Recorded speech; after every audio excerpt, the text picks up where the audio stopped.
सुनाता प्रेम आजा यीशु राजा तेरे बंदे तुझे सुनाता प्रेम आजा यीशु राजा तेरे बंदे तुझे सुनाता प्रेम आजा यीशु राजा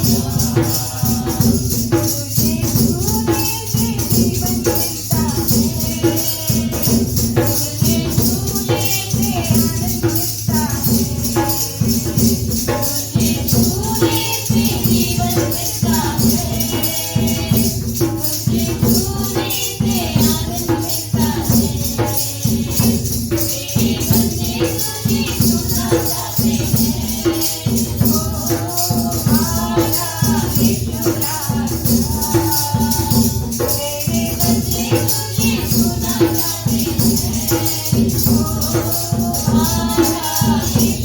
आजा यीशु राजा तुझे छूने से शांति मिलती है तुझे छूने से शक्ति मिलती है तुझे छूने से शांति मिलती है तुझे छूने से शक्ति मिलती है तेरे बंदे तुझे सुना जाते हैं ओ आजा यीशु राजा तेरे बंदे तुझे सुना जाते हैं ओ आजा यीशु राजा तुझे छूने से चंगाई मिलती है तुझे छूने से आशीष मिलती है तुझे छूने से चंगाई मिलती है तुझे छूने से आशीष मिलती है तेरे बंदे तुझे सुना जाते हैं ओ आजा यीशु राजा तेरे बंदे तुझे सुना जाते हैं ओ आजा यीशु राजा तुझे छूने से बंधन खुलते हैं तुझे छूने से छुटकारा मिलता है तुझे छूने से बंधन खुलते हैं तुझे छूने से छुटकारा मिलता है तेरे बंदे तुझे सुना जाते हैं ओ आजा यीशु राजा तेरे बंदे तुझे सुना जाते हैं ओ आजा यीशु राजा आजा यीशु राजा आजा यीशु राजा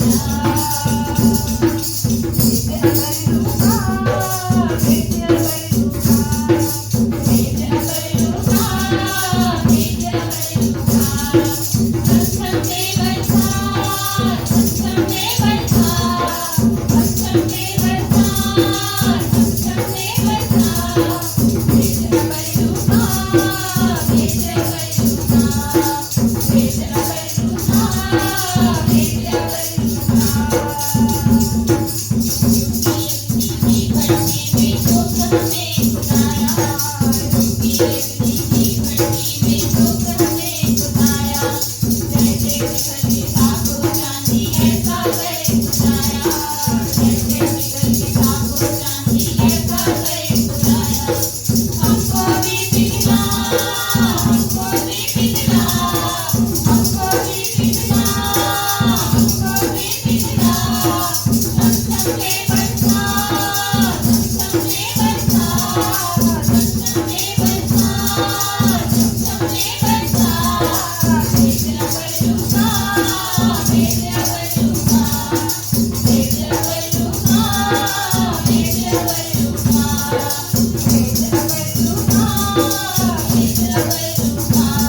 तेरा प्यार है महान, तेरा प्यार है यहाँ। मैं जो पहले मुर्दा था, तूने डाले मुझमें जान। तेरा प्यार है महान, तेरा प्यार है यहाँ। मैं जो पहले मुर्दा था, तूने डाले मुझमें जान।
आपका परमेश्वर हमारा उच्चारण नीले आसमां के पार जाएंगे मेरा यीशु रहता वहाँ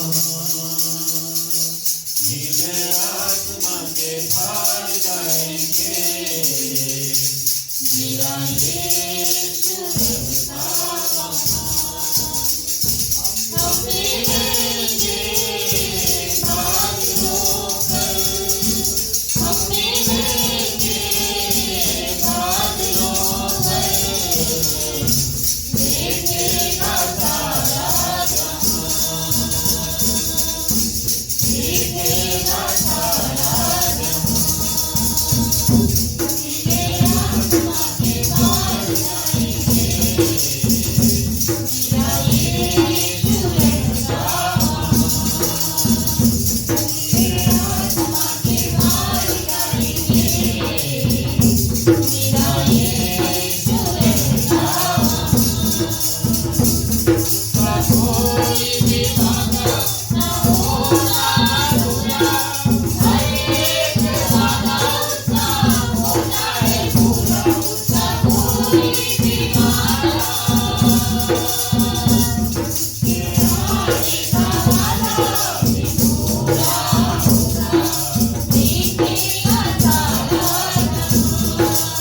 जहां उसके आने का वादा भी पूरा होगा देखेगा सारा जहां हम मिलेंगे बादलों पर हम मिलेंगे बादलों पर देखेगा सारा जहां देखेगा सारा विश्वास है मेरा होगा पूरा सपना ये मेरा रहेगा अधूरा विश्वास है मेरा मेरे संग हम रहेंगे अपने यीशु के देखेगा सारा जहां मेरे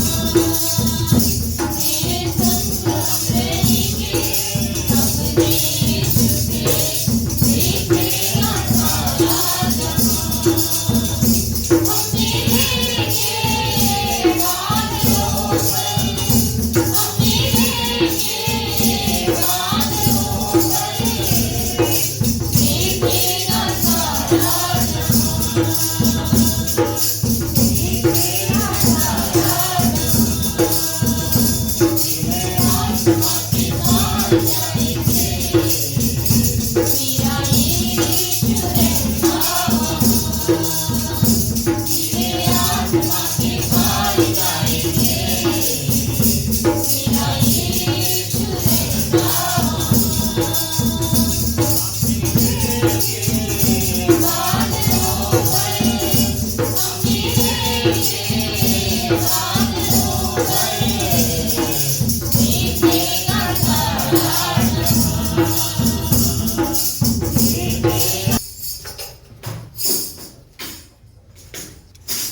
जहां प्रधानमंत्री के भजन संहिता 4 सहायता के लिए संध्याकालीन प्रार्थना।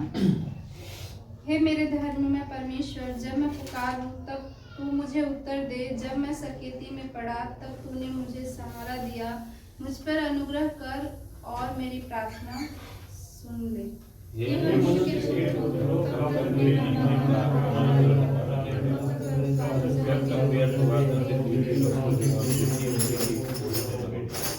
यह जान रखो कि यहोवा ने भक्त को अपने लिए अलग कर रखा है। जब मैं यहोवा को पुकारूंगा तब वह सुन लेगा। कांपते रहो, पाप मत करो, अपने विश्वास करो, धर्म के बलिदान चढ़ाओ और यहोवा पर भरोसा रखो। बहुत से हैं जो कहते हैं कौन हमको कुछ भला दिखाएगा, यहोवा तो अपने मुख का प्रकाश हम पर चलता। तूने मेरे मन में उससे कहीं अधिक आनंद भर दिया है, जो उनको अन्न और दाख मधु की बढ़ती से होता था। मैं शांति से लेट जाऊंगा और सो जाऊंगा, क्योंकि हे यहोवा केवल तू ही मुझको एकांत में निश्चिंत रहने देता है। नीति वचन 16 है।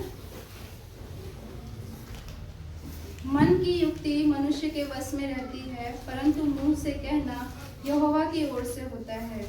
मनुष्य का सारा चाल चलन अपनी दृष्टि में पवित्र ठहरता है, परंतु यहोवा मन को तौलता है। अपने कामों को यहोवा पर डाल दे, इससे तेरी कल्पनाएं सिद्ध होंगी। यहोवा ने सब वस्तुएं विशेष उद्देश्य के लिए बनाई है, वरन दुष्ट को भी विपत्ति भोगने के लिए बनाया है। सब मन के घमंडियों से यहोवा घृणा करता है।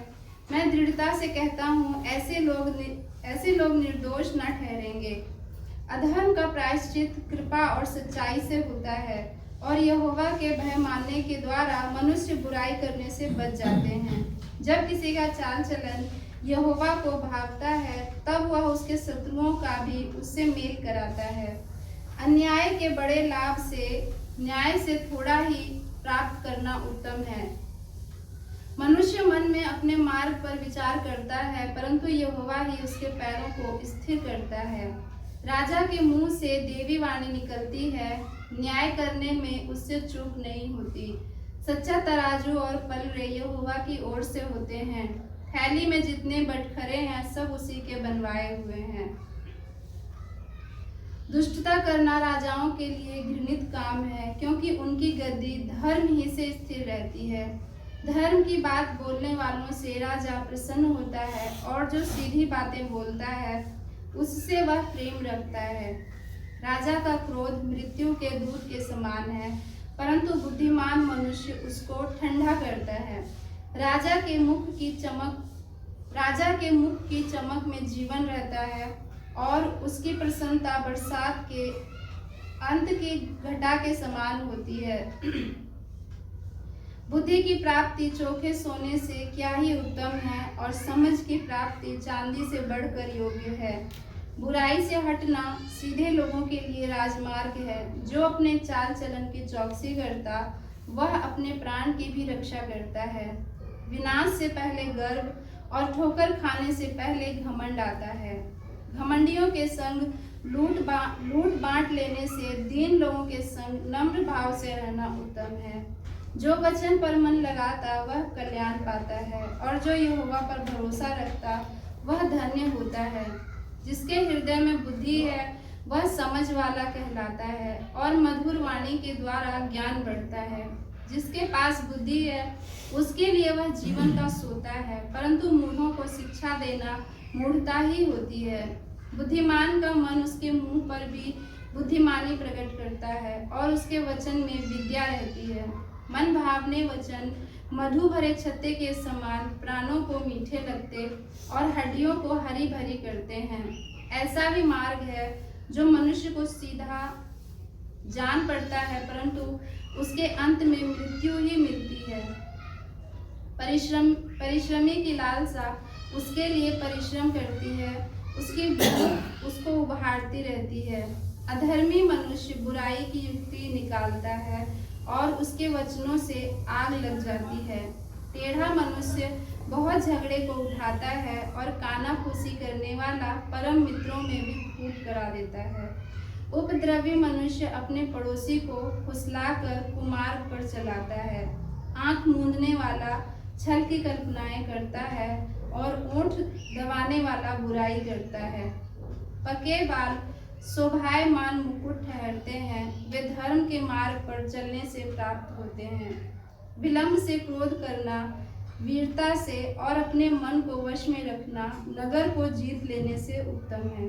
चिट्ठी डाली की दीनता और महानता। हालेलुया। हालेलुया।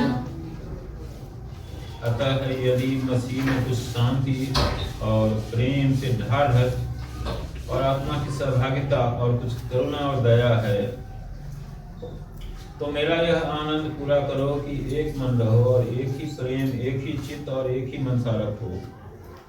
विरोध या झूठी बड़ाई के लिए कुछ न करो, पर दीनता से एक दूसरे को अपने से अच्छा समझो।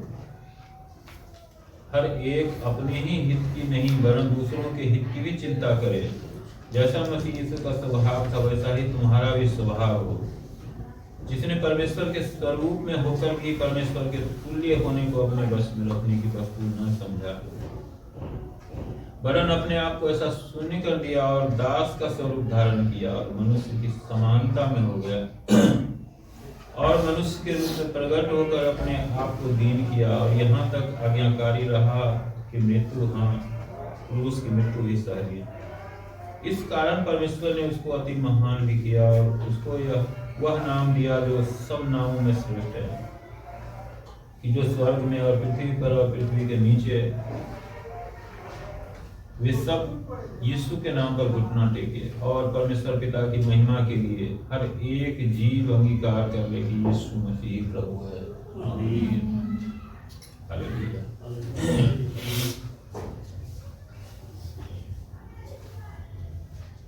हालेलुया। हालेलुया। परमेश्वर पिता का धन्यवाद हो। आज का जो वचन है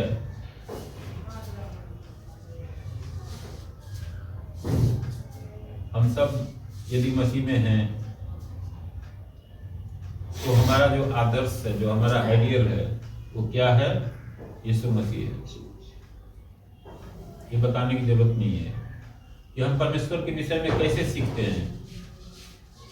हमारे सामने यीशु मसीह का ही जीवन है जिससे हम सीखते हैं कि वास्तव में हमें कैसे जीना चाहिए, कैसे चलना चाहिए, कैसा हमारा नेचर होना चाहिए, कैसा बोलचाल होना चाहिए, कैसे हमारे काम होने चाहिए। तो यहाँ पर प्रभु के एक चरित्र को हमें हमारे सामने रखा गया है कि हम उससे सीख सकें कि मसीह की दीनता और महानता। दरअसल में दीनता जो है वो क्या है और कैसा होता है, और महानता कैसा होता है, वो जो ये पैरा है, जो आज का वचन है, उसके जरिए हम सीखते हैं। हालेलुया। हालेलुया। लिखा है कि यदि मसीह में कुछ शांति और प्रेम से ढाढ़स और आत्मा की सहभागिता और कुछ करुणा और दया है, तो मेरा यह आनंद पूरा करो कि एक मन रहो और एक ही प्रेम, एक ही चित्त और एक ही मनसा रखो। हालेलुया। हालेलुया। क्या कर रहा है वचन हमें? यदि मसीह में कुछ शांति, प्रेम से ढाढ़स और आत्मा की सहभागिता, करुणा और दया है, तो संत पौलुस क्या कह रहा है कि तो मेरा यह आनंद पूरा करो कि एक मन रहो और एक ही प्रेम, एक ही चित्त और एक ही मनसा रखो। दरअसल होता क्या है, ये मुझे लग रहा है जो कम से कम अपने देश में भी ये चीजें बहुत ज्यादा है कि जिस समय लोग बहुत ज्यादा परेशानियों में होते हैं, जब थक जाते हैं लोग, कहीं से कोई छुटकारा नहीं मिलता है, शांति नहीं मिलती है, कोई किसी भयानक बीमारी से ग्रस्त है, कोई दुष्ट आत्माओं के जाल में जकड़ा हुआ है, या किसी के पास कुछ समस्या है, किसी के पास कुछ समस्या है, तो जैसे लोग दूसरे जगहों पर जाते हैं, किसी मान लो जो पहाड़ों पे जाते हैं, कोई नदी में नहाने जाता है, कोई मज़ारों पे जाता है, कोई कहीं जाता है, कोई कहीं जाता है, उसी तरह से लोग समझते हैं कि यीशु मसीह के पास आए और प्रभु का स्वभाव है कि जो भी आता है उनके पास उसको वो खाली नहीं भेजते। तो वो क्या करते हैं, जैसा प्रभु का वचन कहता है कि दूसरे जगह होता है क्या कि 7 दिन ये करो, 15 दिन ये करो या 10 दिन वो करो, तब जो है आपको ये हो जाएगा। इसकी कोई गारंटी मतलब वहां नहीं है कहीं भी। लेकिन प्रभु क्या कहता है कि पहले जांच और जांच कर जान ले कि मैं ही तेरा परमेश्वर। तो ये नहीं कहते हैं कि पहले आ मेरे आगे जो है बना रह, पहले आकर जांच ले मुझे। तो जांचना क्या होता है कि लोग जैसे आए, दुष्ट आत्माओं के जाल में जकड़े हुए हैं, उनको थोड़ा छुटकारा मिल गया। हालेलुया। हालेलुया। कोई बड़ी बीमारी से ग्रस्त है, उसको बीमारी से प्रभु ने छुटकारा दे दिया। उसके बाद वो क्या समझते हैं कि यहाँ से जो है ना, हो गया हमारा काम, अब क्या करना है। तो तब तक वो सारे वचनों को सुनते हैं, सारे वचनों को जो है वो बड़े गौर से सुनते हैं। ऐसा लगता है जैसे सारे वचन को क्या कर रहे हैं, वो आत्मसात कर रहे हैं। लेकिन जब ऐसा समय आता है ना, तो सारी चीजें एक तरफ हो जाती है और वो फिर पीछे वही अंधकार की दुनिया में चले जाते हैं। हालेलुया। तो क्या होता है कि परमेश्वर में जब आते हैं तो परमेश्वर अपनी शांति देता है, अपना प्रेम दिखाता है। हालेलुया। और यहाँ पर क्या है कि आत्मा की सहभागिता तब होती है जब हम बने रहते हैं, नहीं तो क्या है, पवित्र आत्मा जो है बुरे कामों में हमारा साथ कभी नहीं देगी, या हमारा शरीर, हमारा चाल चलन अगर बुराइयों में घिरा हुआ है तो पवित्र आत्मा हमें उसमें साथ नहीं देगी। फिर पवित्र आत्मा साइलेंट हो जाता है और एक तरह से निष्प्रभावी हो जाता है। हालेलुया। तो यहाँ पर यही कह रहा है कि अगर जो मसीह में हम आते हैं तो जो हमें खजाना मिला, अब बहुत से लोग कहते हैं कि अरे घर बदला, पैसे मिले होंगे, वो वाला बात नहीं कर रहा हूं मैं, उसकी बात नहीं कर रहा हूं। जब हमारा बाप ही संसार का मालिक है तो हमें क्या वो कुछ 1000, 10,000, 1-2 लाख रुपए देगा क्या? जब संसार का ही मालिक, अगर मान लो कि हमारा बाप एक राजा है तो सारा राज तो हमारा ही है ना, सारा राज की जो संपत्ति है वो ही हमारी ही है ना, सारे प्रजा भी हमारी ही है ना। तो जो राजाओं का राजा है, जो पूरे संसार पर प्रभुता करता है, जिसने संसार बनाया है, वही हमारा पिता है। तो क्या होता है कि जैसे ही हम जाते हैं ना, मैंने क्या कहा कि वो खाली नहीं रखता है, तो हमें गिफ्ट देता है। बड़ा खजाना जो है ना हमारे सामने दे दिया, बड़ा संदूक हमारे सामने दे दिया। अब उसको आप पैसे में गिनो, चंगाई में गिनो, छुटकारे में गिनो, संसार के काम धंधे में गिनो, या आत्मिक विरासत के रूप में गिनो, वो हमारे ऊपर निर्भर है, मिलता सब चीज है। हालेलुया। तो क्या कहता है कि अगर हम उस चीज को महसूस कर रहे हैं, मैं ये सरल करके बता रहा हूं इसको, कि अगर हमें वो चीजें मिली है तो कह रहा है कि तो मेरा यह आनंद पूरा करो कि एक मन रहो और एक ही प्रेम, एक ही चित्त और एक ही मनसा रखो। मतलब हमारा सोच, हमारा समझ, हमारा चाल चलन एक जैसा हो, हमारे में कोई डिफरेंस नहीं हो कि मैं कुछ कहूं, आप कुछ कहो, वो कुछ कहें। मतलब जो हमारी जो टीचिंग है प्रभु की, जो असली टीचिंग है, जो हम हर बार सुनते हैं वचन से, उसमें ये नहीं कि यहां हमने जो है सुना कुछ और हम इसके बाहर गए तो हम कुछ और ही समझने लग गए। जो राइट टीचिंग है हमें उसको एक्सेप्ट करना है। हालेलुया। और जब हम राइट टीचिंग को ग्रहण करेंगे तभी हम एक मन रह पाएंगे। भेड़ के खाल में भेड़िया कैसे घुसते हैं? अगर मान लो कि हमने आत्मा की परख की विषय में बातें करी है, अनेक बार करी है कि कैसे हम पहचानेंगे, जैसे कि इसमें लिखा हुआ है कि हम कैसे पहचान सकते हैं। तो जो मान लेती है कि यीशु प्रभु है परमेश्वर की ओर से, और जो नहीं मानती है परमेश्वर की ओर से नहीं है। ये भी एक तरीका है, लेकिन ये तो बहुत से लोग कह देंगे थोड़ी देर के लिए, कि हाँ हाँ यीशु ही प्रभु है, क्योंकि उनको पता नहीं कि वो क्या कह रहे हैं। हम जानते हैं कि अगर हम ऐसा कहते हैं तो हमारे अंदर जो सोता है ना, उस सोते में से आवाज आ रहा है, वो खाली यहाँ की आवाज नहीं है। हालेलुया। तो इसलिए एक मन तब होगा। हालेलुया।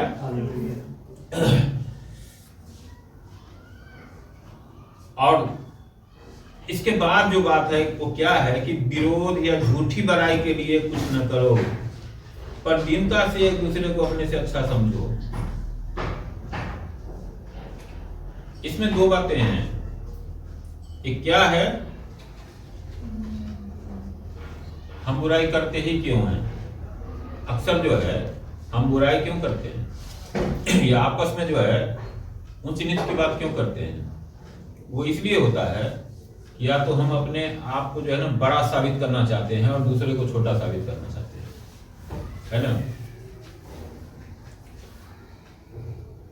या झूठी बड़ाई हम चाहते हैं क्योंकि हमारे अंदर ऐसे गुण नहीं है। तो हम चाहते हैं कि गुण तो नहीं है और हम बदलेंगे भी नहीं, गुण हमारे अंदर हो ना हो, लेकिन फिर भी जो है ना हमारी लोग बड़ाई करें, तो हम क्या करेंगे? जो अच्छे लोग हैं या सामने वाले को हम क्या करेंगे? डिमोरलाइज करेंगे। लेकिन एक बात मैं आज कहना चाहता हूं, बहुत ही गौर से समझिएगा इस बात को। मान लो कि 100 लोग मेरे साथ हैं, मैं उसमें से 99 लोगों की खूब बुराई करूं, खूब बुराई करूं, खूब बुराई करूं, मतलब उनको जो है ना वो चुपचाप या तो मेरा आदर करते हैं या मेरा जो भी समझ के मेरे सामने नहीं बोलते।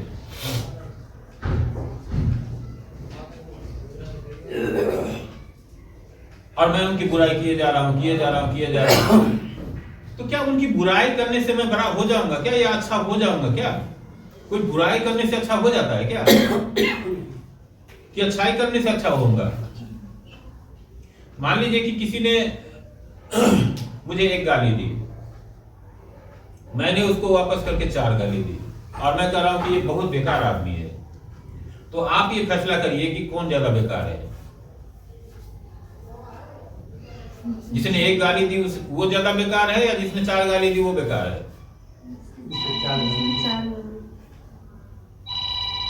ये तो समझने की बात है ना।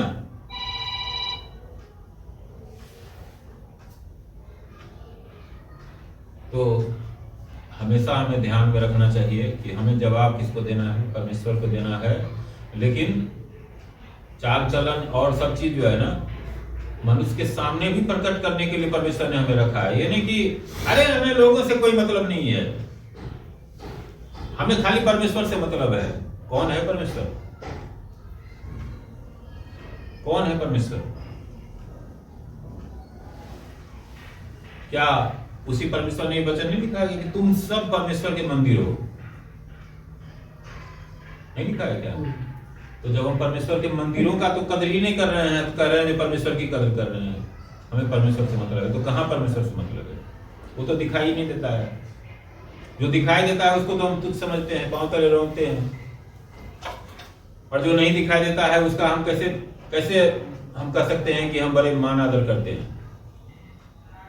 हालेलुया। परमेश्वर हमारे हर एक चीजों को जांचता है।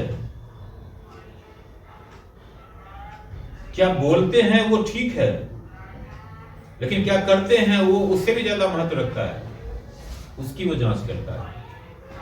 हालेलुया। तो यहां पर क्या कर रहा है कि एक दूसरे को अपने से अच्छा समझो। यहां होता क्या है? उल्टा होता है। सारी क्रेडिबिलिटी मुझे चाहिए, चाहे मैंने कुछ किया हो चाहे ना किया हो। खेत पर जो है मैं कभी गया भी नहीं एक दिन, लेकिन फसल आई ना, अरे ये तो मेरी ही मेहनत है, मैं ही जो ये फसल लहा दिया हूं एकदम से। मैं खेत पर भी नहीं गया कभी, लेकिन किसी न किसी ने तो मेहनत करी होगी ना उसमें। उसको क्या कर रहे हैं हम? ओवरलैप कर रहे हैं, है ना, ढक दे रहे हैं। और अपने आप को दिखा रहे हैं झूठी मान के लिए, झूठी बड़ाई के लिए। क्या वो परमेश्वर नहीं देख रहे हैं क्या? जो ये फसल किसने उगाया है, ये तो कभी खेत पर भी नहीं गया, तो क्या हमें उसका इनाम देंगे क्या परमेश्वर? इसलिए यहाँ पर कह रहा है कि हमें दूसरों को अपने से अच्छा समझना है। ये आसान काम तो नहीं है, क्योंकि हम एक ऐसे संसार में रहते हैं जहाँ चारों तरफ रायता ही रायता फैला हुआ रहता है। लेकिन इसी बीच में, अंधकार के बीच में ही ज्योति बन के हमें चलना है। इसीलिए हमारा जो चाल चलन है ना, थोड़ा सा उल्टा होगा उन लोगों के हिसाब से, परमेश्वर के हिसाब से सीधा होगा कि हमें दूसरों को जो है महत्व देना है, दूसरों को जो है अच्छा समझना है, और दूसरों की क्रेडिट छीनने की कोशिश नहीं करना है कभी भी। हालेलुया। क्योंकि हमें प्रतिफल किससे चाहिए? परमेश्वर से चाहिए ना। लोग क्या हमें देंगे, या किसी को लोग क्या दे सकता है, या क्या बिगाड़ सकता है? तो इसलिए लोगों के सामने हमें अच्छा रहना है, अच्छा व्यवहार करना है, अच्छा बर्ताव करना है, लेकिन परमेश्वर का डर सबसे ज्यादा हमें से रखना है। और क्या कर रहा है कि हर एक अपने ही हित की नहीं वरन दूसरों के हित की भी चिंता करे। आज के समय में हम देखते हैं कि संसार में हर तरफ किस तरह से स्वार्थ हावी है।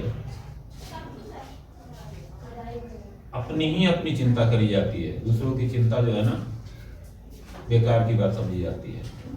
लेकिन हमें ऐसा नहीं बनना। अगर हम परमेश्वर के हैं और परमेश्वर के ही हैं, ये तो पक्का है, लेकिन हम अपने आप को समझते हैं या नहीं समझते हैं, अपने आप को साबित करना चाहते हैं या नहीं चाहते हैं। अगर हम चाहते हैं कि हम परमेश्वर के हैं ये साबित हो, तो हमें क्या करना है? खाली अपने हित को ही नहीं देखना है, दूसरों के भी हित को देखना है। ये नहीं कि हम किसी के भी सिर को जो है ना पांव रख के चढ़ गए, वो कराह रहा हो, हम तो जी पकड़ लिए ना डाली, ऐसा नहीं। हमें हर एक की परवाह करनी है, और विशेष करके जो हमारे आसपास है, मतलब चाहे वो हमारे घर में हो, हमारे बीवी बच्चे हो, माँ बाप हो, हमारे भाई बंधु हो, हमारे मित्र हो, शत्रु हो, हमारे साथ काम करने वाले हैं, हमारे साथ जो भी लोग जुड़े हुए हैं, ये अपने आप नहीं हुआ है, ये परमेश्वर ने हमें जोड़ा है हर जगह। और परमेश्वर हर एक बातों में हमारी जांच करते हैं कि हम उनके साथ कैसा व्यवहार करते हैं, क्या उनको महत्व देते हैं, क्या उनका मान आदर करते हैं, क्या उनको हम ठीक समझते हैं, अच्छा समझते हैं, या उनको तुच्छ समझते हैं। ये सब चीजें हमारे लिए परमेश्वर जांचते हैं, और अगर हम इसमें विश्वास योग्य पाए जाते हैं तो परमेश्वर इनाम देते हैं। और अगर हम इसमें कहीं चूकेंगे तो परमेश्वर हमें क्या करेंगे? इनाम नहीं देंगे। बुराई का बदले में इनाम नहीं मिलता है। तो ये चीज हमें हमेशा ध्यान में रखना है कि हमें दूसरों की भी हित की चिंता करनी है। हालेलुया। और यहाँ पर क्या कह रहा है कि जैसा मसीह यीशु का स्वभाव था वैसा ही तुम्हारा भी स्वभाव हो। ये बात जो है ना कहते तो सभी हर एक कलीसिया में कही जाती है, लेकिन चलते कितने लोग हैं, कितने लोग मानते हैं, ये हम नहीं जानते।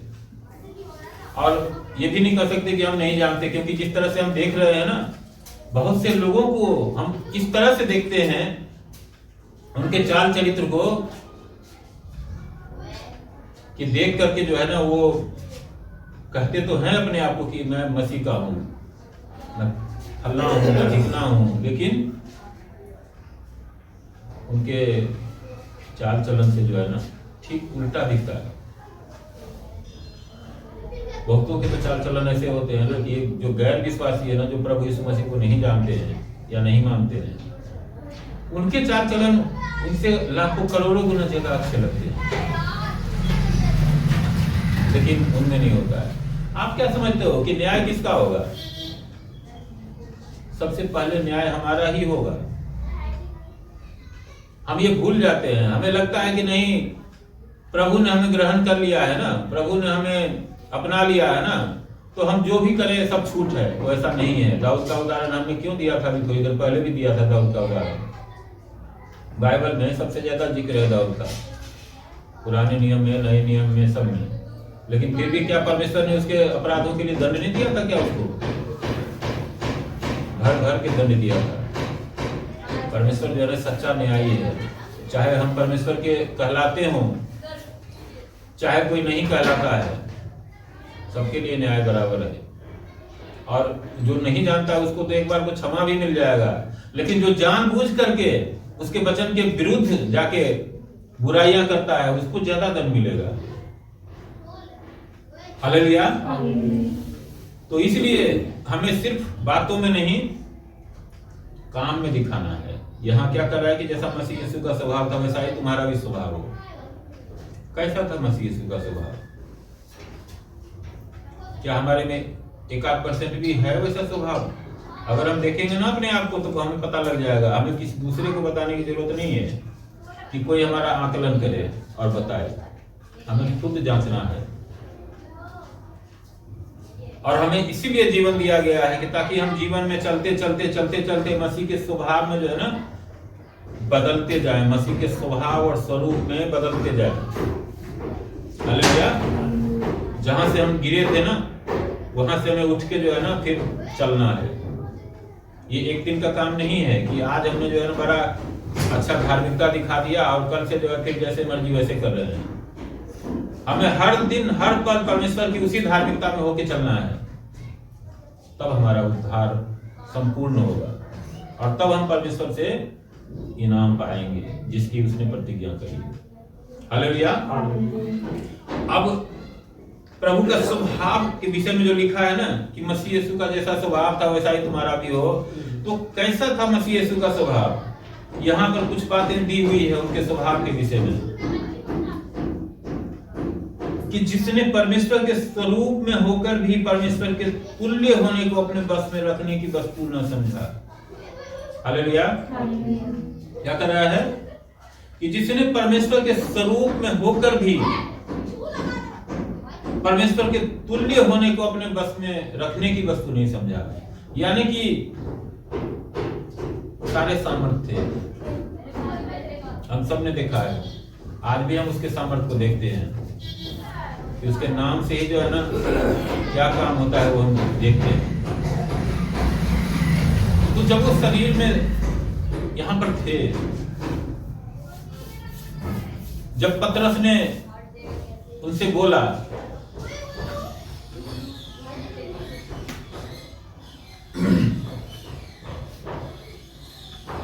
क्या हो सकता है, हम लोग मतलब को लड़ने का जो है या कुछ ऐसा विचार होगा, क्या बोला कि अगर मैं पिता से प्रार्थना करूं तो अभी वो अपनी सेना भेज देगा। लेकिन आप एक बात सोचो,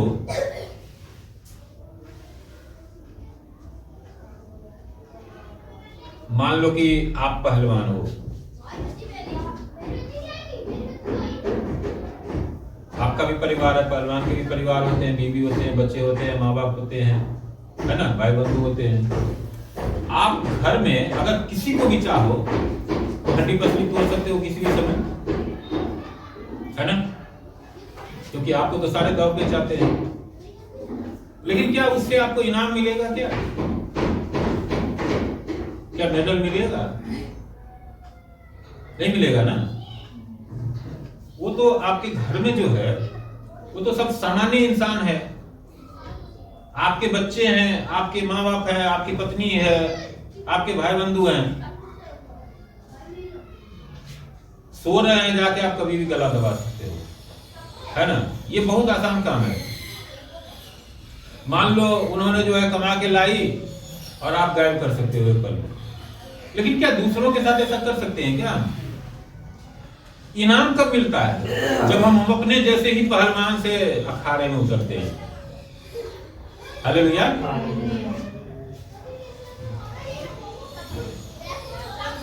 बड़े को तो सभी क्षमा कर देते हैं, नहीं करते हैं क्या?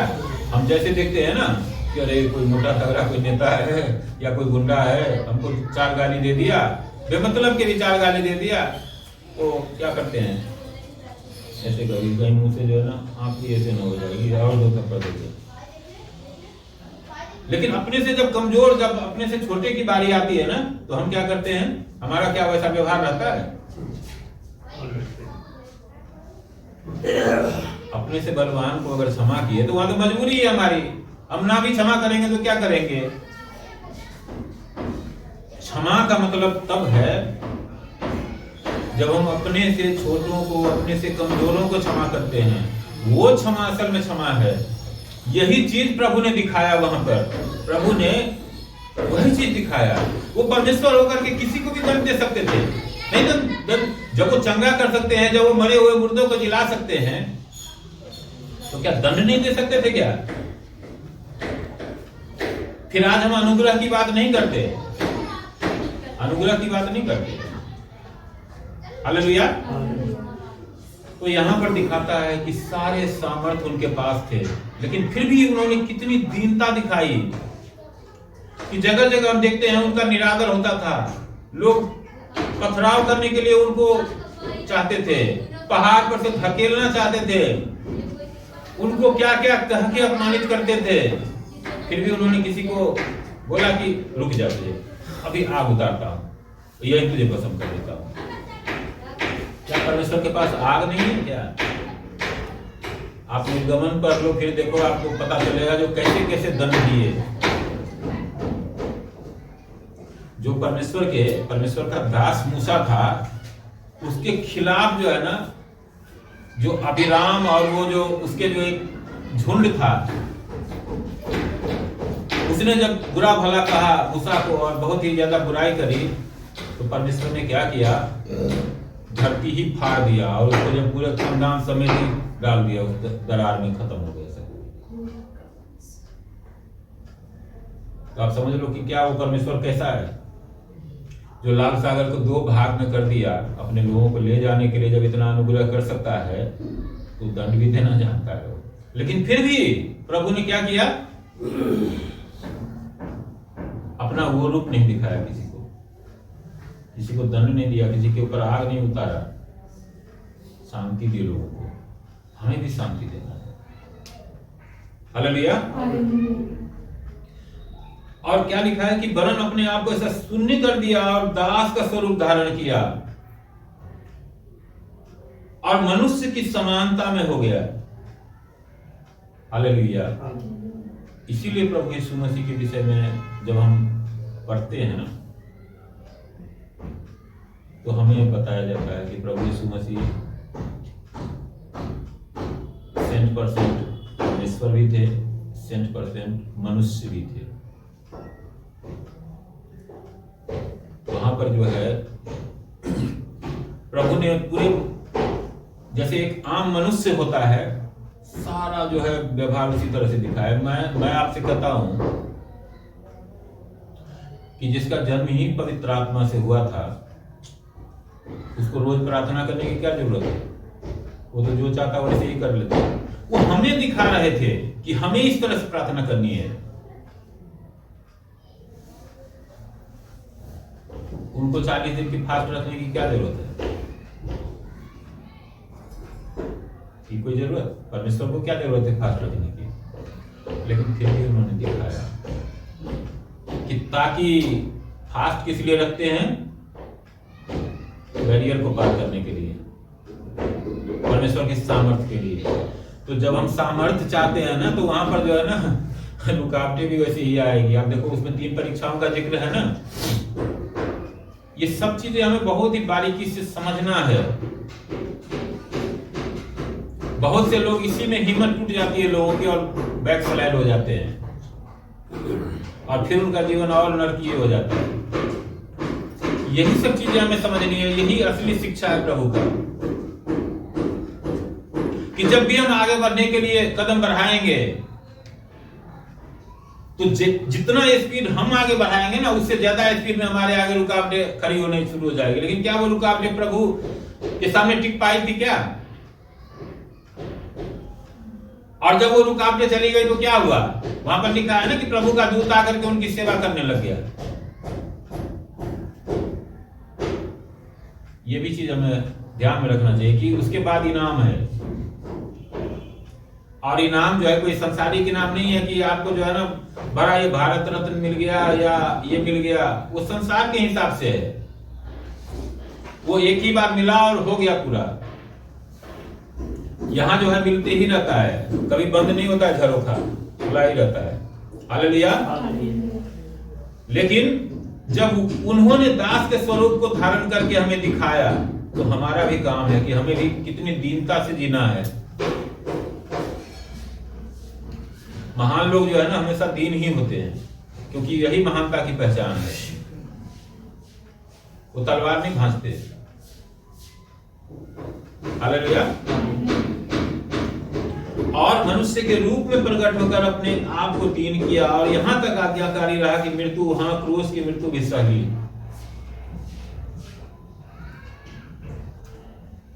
यहां पर क्या है? आज्ञाकारी। कितना आज्ञाकारी हो सकता है कोई, और कहां तक आज्ञा पालन हो सकता है, ये हम प्रभु से सीख सकते हैं। कि उनको कोड़े मारे गए, उनको कांटों का मुकुट पहनाया गया, उनके मुंह पर थूका गया, उनको थप्पड़ मारे गए, फिर भी उन्होंने किसी को कोई जवाब नहीं दिया। हालेलुया। आप देखो एक हाथी चलते रहता है और सैकड़ों कुत्ते भौंकते रहते हैं। हाथी मुड़ के ना कुत्तों के ऊपर कभी लात नहीं चलाता है। आपको क्या लग रहा है? अगर हाथी ने एक पैर भांज दिया तो कितने कुत्ते मरेंगे हम नहीं जानते। एक पैर का मार नहीं सह सकता कुत्ता।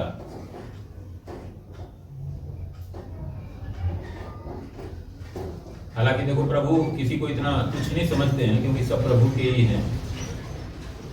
लेकिन मैं एक उदाहरण के तौर पर ये बात बताया हूं। क्या उन लोगों को प्रभु तुरंत दंड नहीं दे सकते थे क्या? लेकिन प्रभु ने किसी को कुछ नहीं कहा, बल्कि जब क्रूस पर उनको चढ़ाया गया तब भी उन्होंने सबसे पहले उनके लिए क्षमा मांगी परमेश्वर से कि हे पिता, ये नहीं जानते हैं कि ये क्या कर रहे हैं, इसलिए इन्हें क्षमा कर। और ये बात सच है कि मनुष्य अज्ञानता में होकर के बहुत सी बातें करता है जिनका कोई मतलब वो खुद भी नहीं समझता। लेकिन यहां पर क्या कर रहा है कि क्रूस की मृत्यु सहने तक वो आज्ञाकारी रहा। हम देखते हैं कि जब प्रभु प्रार्थना कर रहे थे तो क्या कर रहे हैं कि मेरा मन व्याकुल है, मेरा मन बेचैन है। जो प्रार्थना कर रहे थे तो वहां पर लिखा है कि उनके जो पसीने जो टपक रहे थे ना, वो लहू बन के टपक रहे थे। पसीना कैसे लहू बन के टपकेगा भाई? मतलब वो पसीने की एक एक बूंद जो है ना, आप यूं समझ लो कि वो जैसे लहू का एक एक बूंद हो, उस तरह से वो गिर रहा था। लहू का बूंद आदमी के शरीर से कब गिरता है? जब आदमी मौत के करीब होता जाता है। लेकिन तब भी प्रभु आज्ञाकारी थे और बोले कि हे पिता, हो सके तो ये कटोरा मेरे आगे से हटा ले, लेकिन फिर भी मेरी नहीं तेरी इच्छा पूरी हो। यह है आज्ञाकारिता। इतने आज्ञाकारी रहे प्रभु, इतने आज्ञाकारी हैं प्रभु। हमें भी उनसे सीखना है कि आज्ञाकारी कैसे बनते हैं। ये हमारे लिए जो है ना एक मिसाल है। हालेलुया। और इसका इनाम क्या हुआ? इस कारण परमेश्वर ने उसको अति महान भी किया और उसको वह नाम दिया जो सब नामों में श्रेष्ठ है। इसके कारण क्या हुआ? परमेश्वर पिता ने उसको इतना महान भी किया और उसको वह नाम दिया जो सब नामों में श्रेष्ठ नाम है। हालेलुया। हम जानते हैं कि संसार का उद्धार जो प्रभु ने बोला कि द्वार मैं हूं, है ना, बिना मेरे कोई पिता से नहीं मिल सकता। तो आप समझ लो कि कितने बड़े पोस्ट पर पहुंच गए प्रभु। हालेलुया। कि जो स्वर्ग में और पृथ्वी पर और पृथ्वी के नीचे है वे सब यीशु के नाम पर घुटना टेके। मतलब इतना महान किया प्रभु को, इतना महान किया। और पिता ने ये तय कर दिया कि इस संसार में जितने भी हैं सब उसके नाम पर घुटना टेकेंगे। लिखा है ना कि अंत के समय में ऐसा होगा कि हर एक घुटना उसके आगे टिकेगी और हर एक जुबान उसका अंगीकार करेगी कि यीशु ही प्रभु है। हालेलुया। तो लेकिन इनाम तब मिलता है जब हम कुछ करते हैं उसके लिए, इनाम वैसे नहीं मिलता है। और परमेश्वर पिता की महिमा के लिए हर एक जीव अंगीकार कर ले कि यीशु मसीह ही प्रभु है। जैसा मैंने कहा योएल भविष्यवक्ता की किताब में भी लिखा हुआ है। तो उसको वह नाम दिया जो सब नामों में श्रेष्ठ नाम है, और उसको वह नाम दिया कि सब हर एक घुटना उसके आगे टिके और हर एक जुबान उसका अंगीकार करे यीशु मसीह प्रभु है।